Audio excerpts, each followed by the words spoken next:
I sent an email to my list every single day for more than 10 years. Yes, literally 7 days a week. In fact, some days I even try emailing them twice on that day. Let me show you what happened.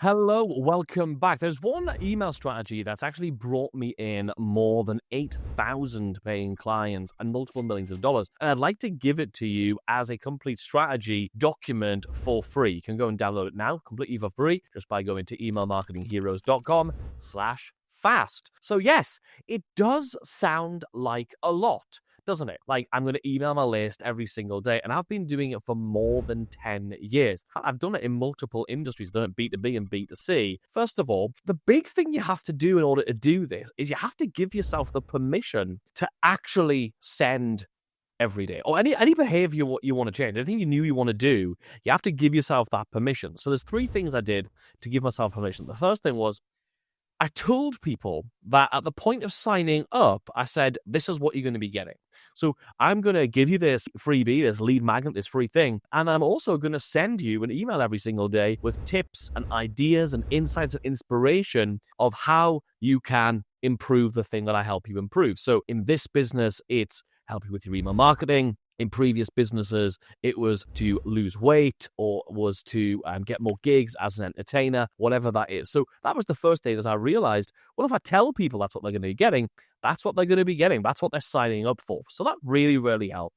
Second thing I do is I realized that they're actually joining my email list. It's my email list. So honestly, I can do whatever the fuck I want. Like, it's my email list. Like, if they don't like it, they can leave. And that leads on to the third thing, which is if they don't like it, they get to unsubscribe at any point. And what's great is when people hear me talk about the fact that I email my list pretty much every single day, they're like, yeah, but I can't because I'm in B2C. And I'm like, what? So am I. Or I'm in B2B. What? So am I. Like, this works regardless of who you are serving. In fact, I've got one consulting client at the moment. They're like a big technology company. They build like custom technology people, very B2C. They're talking like minimum of like 10 grand projects, like usually a lot bigger than that, 20s and 30s and 100 grand projects. And they're talking to like CEOs and the C-suite people, and they're implementing these strategies once they get this stuff out of their heads, right? And so I'll tell you what I'm going to do. I'm going to sort of peel back everything I've learned, or some of the stuff I've learned from doing this for more than 10 years, multiple niches, and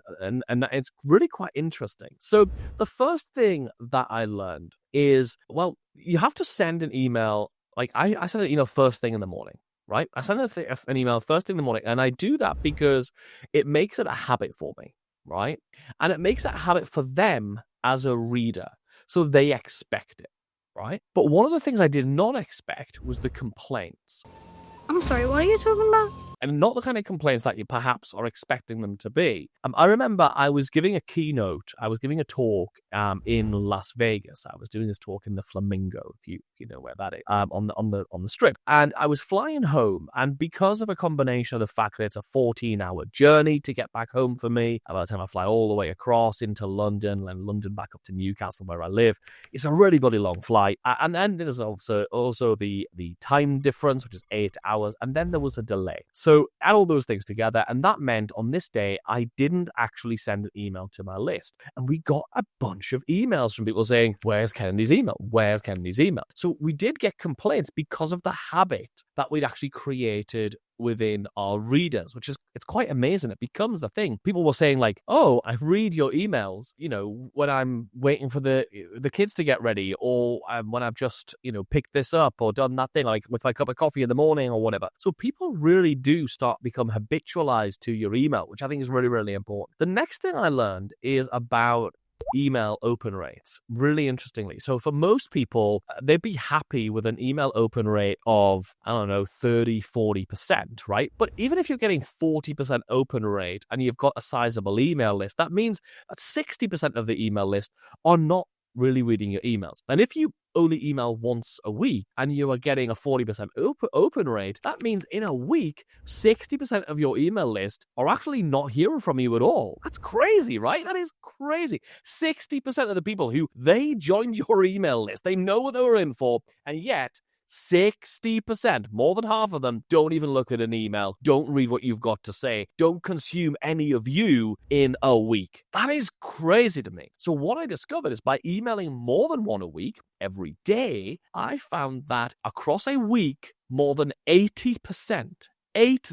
more than 80% of people on our email list will open an email in a week's period. I'm basically getting an 80% open rate from my emails every single week. That means I'm getting, instead of 30%, I'm getting 80% of the people who are interested in what I share, interested in what I teach, who have the problem that I solve. I'm getting 80% of them to consume something from me every single week. That's pretty cool, right? And yes, by emailing more often, I'll tell you now, there were typos in those emails. Absolutely. And I was like, see through it. I mean, I'm dyslexic. I find typing very difficult. I find reading difficult too. So these emails were definitely not perfect, right? But they were sent. And that was the thing I was committed to. Like, what is the thing we're committing to? And for me, it was getting the email sent. So I just let go of the typos and said to people, if you can't deal with it, then this is not the place for you. The good news is you could grab your email now, stick it into ChatGPT, have it spell check it and correct it for you, and then paste it into your email platform, and you're pretty much ready to go. So that's kind of solved these days pretty much. Not always. You don't have time to actually do that. The next thing that I learned was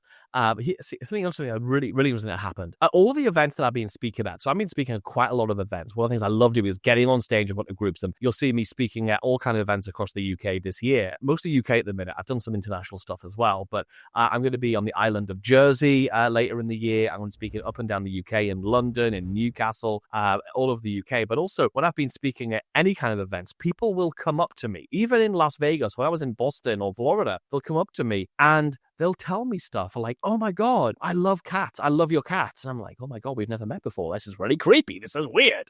But of course, this is the kind of thing that happens when you share a bit about yourself in your emails. So I will share things about the fact that I've never learned to drive and I've got no intention of driving. I know that's really curious to a lot of people and kind of shocking. Or the fact I love drinking tea, or there's so many different things that might slip into the conversation that I'm sharing in my emails. And when you're sending that many emails, you'll find that you do start bringing more of yourself into them. And that means people come to you and say, oh, I've got a cat too. I really love cats, or whatever. And when they do that, what are they proving? They're proving that they know you. They know things about you. They feel like they know you. You're almost like a celebrity in their head. But more than a celebrity, you don't even have that level of like being too high status. That you're sort of like you're in their room with them. It's really, really amazing. And because you're doing this, what you're doing is you're becoming more real to them. Right? You're becoming really real. One of the reasons I try and always write my daily emails in real time, that day, rather than batching them, unless I'm going on holiday, going on vacation, or doing a particular campaign that needs to be all written at once. But if I'm like sending my day-to-day emails, I try and write them real time, like right at that morning, send it that day. Well, not only does that mean I get instant gratification from that email, I get the result of it straight away. I send the email, I make sales. But more importantly, it's much more like reality TV. Look, reality TV is like hyper addictive, isn't it? Like, people are obsessed with reality TV. I'm not massively into it. I've not seen America's Got Talent or Britain's Got Talent for years. I'm not really into those things, Big Brother and all that. I'm not really into it. But it is extremely popular. There's a reason they keep recommissioning these shows, because people like to see that. What do people love about reality TV? Yes, they get to know something about these characters, like I was saying before about knowing I've got a cat and knowing my father died 2 years ago. My mum is still with us. I spent the weekend, she came over, we had a curry, all this kind of stuff. They get to know that. But you actually tap into the fact that throughout that journey of that email and throughout time, they get to see the different moods you are in. So yes, in a reality TV show, you might see the person's a bit groggy and a bit grumpy in the morning, but then the life and soul of the party in the evening. And that makes them a really real three-dimensional person. Whereas if a person is just always happy, it's a bit like, are they ever not like this? Like, what's the extra to that person? What's the other sides of this person? And it makes them less identifiable, or less relatable. So when you you email each day live, what's really curious about that is some days I'm really uplifting. But today, when you're really excellent, you get good rewards. And this pisses off excellent people. Really motivational, inspiring. Other days, I'm kind of like somber and sincere. Other days, I'm pissed off about something and having a rant. Other days, I'm feeling funny and gregarious and poking fun at something. And what's really nice about emailing really regularly is they get to go on that emotional journey with you and see what it's like for, in my case, me when I'm pissed off, what it's like when Kennedy is happy, what it's like when he's feeling inspired. And when you do that, you connect with people on such a deeper level. It's really, really inspiring. And it really, really connects with people, which I love. And what's really interesting about this is like, you have to decide, you really do have to decide what you will and what you will not talk about. And that can evolve over time. So there might be some barriers, some things around your life that you won't talk about. And you might not talk about them at the time. So I know that at the time when my dad was really ill and in hospital and I was there for him, I wasn't emailing you and, my dad just got rushed into hospital. And I certainly wasn't giving out the details as it was happening in real time. But after the case, when it's now feels like I feel comfortable talking about it, I will talk about it now. Some people don't feel comfortable talking about their family, like their children or their partner or their parent. And there might be some events of your life that you might say, that's going to stay in my private life and that's never going to bleed over into my personal life. I'd say a great example of this. I once did a community radio show with my friend Alex. And we had like a show we hosted together. And our whole show was we'd hire an expert in some funny, bizarre, or slightly interesting or unusual pseudoscience type thing. We'd invite them in and we'd basically have a go at whatever they were saying they could do, and we'd have a laugh about it and ask all funny questions and make them do silly things. And before we did any of that, we sat down and had a conversation, which was like, what are the things that we won't talk about in the show? And I said, I really don't want to lower the tone of the show. I mean, I like to lower the tone. Don't get me wrong. I love lowering the tone. Like if it's an innuendo, I'll slip it in. But I didn't want to talk about toilet humor. So I don't do jokes about going to the toilet, about breaking wind and all that sort of stuff. It just doesn't feel right for me. So again, that you can put your own boundaries. That's the word I was trying to find before. You put your own boundaries around the things you will and won't talk about. And every now and again, you can push those boundaries or you can test those boundaries and say, actually, this happened. Do I want to talk about it? And so you'll notice that I never talk about toilet humor in my email. I'll talk about pretty anything else, but I don't really do toilet humor. It's quite interesting, right? So you really want to make sure that you put some boundaries around what you will and what you won't talk about, just for your own sake. Don't feel like you have to share everything, like people do on social media. You definitely don't have to share everything, right? The other thing I noticed is by sending more regular emails, my ability to re-engage email subscribers is way better than anybody else I know. And the reason for that is I can spot, or my email system can spot when someone's disengaging way easier because I'm sending more frequent emails. So for example, I'm emailing, say, 30 days in a 30-day month. That means if the person hasn't opened or clicked an email in 30 days, I know they've had at least 30 emails. So I'm probably going to make the assumption that they've stopped paying attention to my emails. So I can put them into a re-engagement sequence and start bringing them back to life, resuscitating them and making sure I don't lose those leads that I worked very hard or paid a lot for in the first place to get them. So, but if you're emailing less frequently, let's say just someone's emailing just once a week, well, it's going to take you a little while to figure out, oh, that person hasn't engaged for 30 emails. That's going to be 30 weeks in that case, or 14 emails. It's going to be 14 weeks. And they're probably long gone and past the point of actually being able to be resuscitated. And now the final one is actually, I think, is the biggest one. This was the ultimate hack. People often ask me, how is your messaging so on point? Like, how do you know the exact thing to say that will make people go, oh my gosh, that solves my problem. I really need that. Like, think about it for yourself. If you had the thing to say that perfectly expressed the problem that you solve and why someone should buy it right now, more people would buy, right? Here's the ultimate hack. If you email more often, which is what I do, I email every day, I'm getting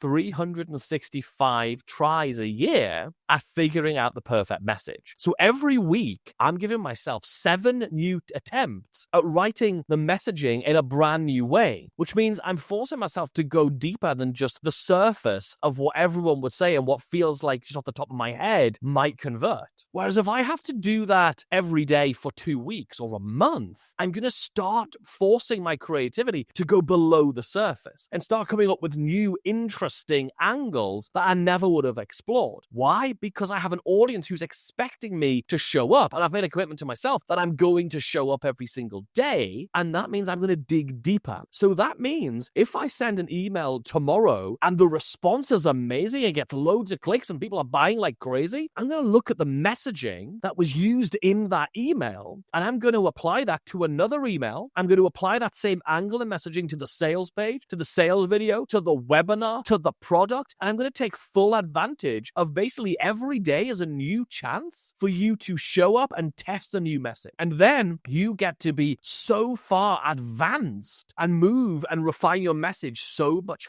faster than anybody else who's not doing this. So if you're looking for the ultimate hack for being able to refine your message faster, do it in a way that's getting live feedback and all the other benefits that I've talked about in this video, then I highly recommend you do it. Obviously, you want to just warn people. And when I say warn people, don't be like, warning, warning. Just let them know, hey, I'm going to be starting an experiment. I'm going to send you a valuable tip every single day for the next month to help you to outcome that they want, the thing that you help them with. I think you'll be really pleasantly surprised. Yes, you get people unsubscribing. Yes, that is going to happen. But the people who stick around are the ones who actually want to solve the problem and they want to hear from you. That's it for this week's episode. Make sure you hit like, subscribe, leave me a comment below. If you've got any questions, I'll love to read them. I will reply to them all, and I'll see you next week.